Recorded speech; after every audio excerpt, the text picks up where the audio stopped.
Hey guys, Dave here. Welcome to the Centurion's Review. This is 13 Days, the Cuban Missile Crisis, 1962. I was told this is similar to Iron Curtain, so I figured I'd pick it up.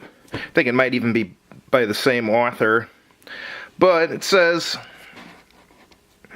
on October 14th, 1962, an American spy plane spotted a communist missile base under construction in Cuba, 90 miles from the United States. The discovery triggered an open confrontation between the world's two great superpowers, the U.S. and the Soviet Union.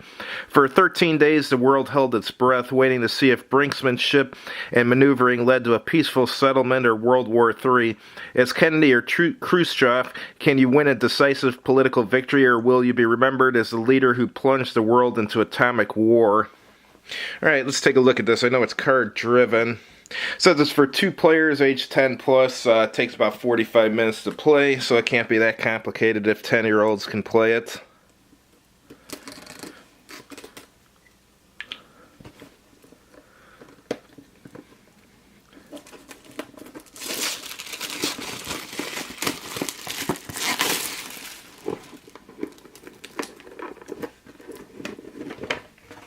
Alright, let's see what we got here. Looks like it has a board. Iron Curtain didn't have a board, so that's good.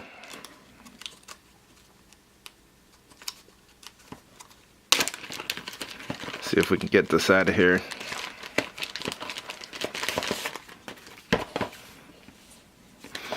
See, it's got a brief history of the Cuban Missile Crisis. That's cool, so it's got some historical information for you. Let's take a look at the book here. Book is 21 pages, look like it's in full color. Starts with game setup. Well, before that it's got components. And it says the objective, as President Kennedy or Premier Khrushchev, you control one of the superpowers during the tense days of the Cuban Missile Crisis. You win 13 days by emerging from the crisis with the most prestige. So I don't know if its prestige is like victory points or what. Looks like it's got DEFCON tracks. That's cool.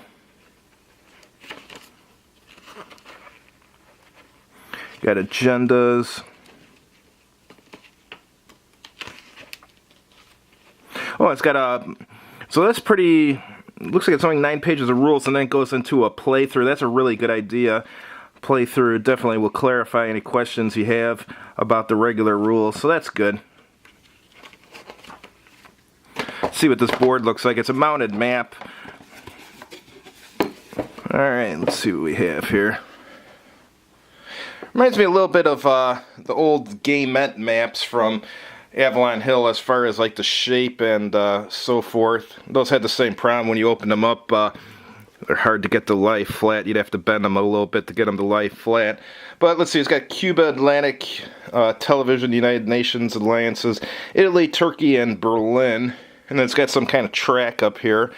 I don't know if that's to keep track of the victory points or what. I don't know once I read the rule book. Round order, so it's got the sequence of play on the map. That's an excellent idea. And here's your DEFCON track. From what I remember from, what was that movie called? I think it was War Games. Saw that when I was a kid. That had some kind of DEFCON level 2, and I think when you get to DEFCON 5 or something in that movie, it meant all-out nuclear war or something. Alright. Got some little game pieces here. Had similar ones in Iron Curtain. I like these little American flags and Soviet hammer and sickle counters. That's kind of cool. All right, let's see the cards. Since it's a card-driven game, those are the most important part of the game.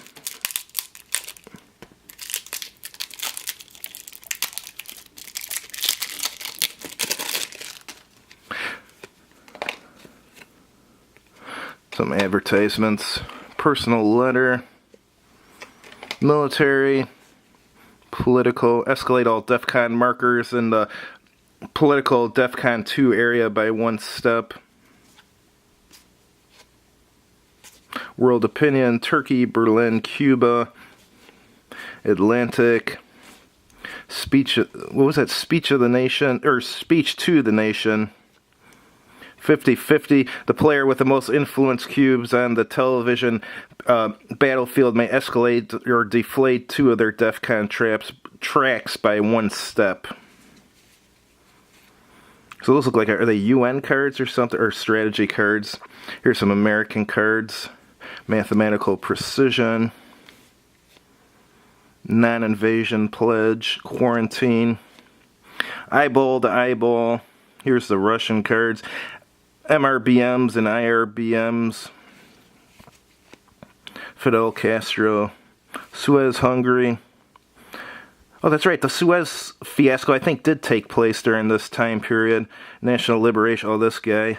U2 downed. So, interesting.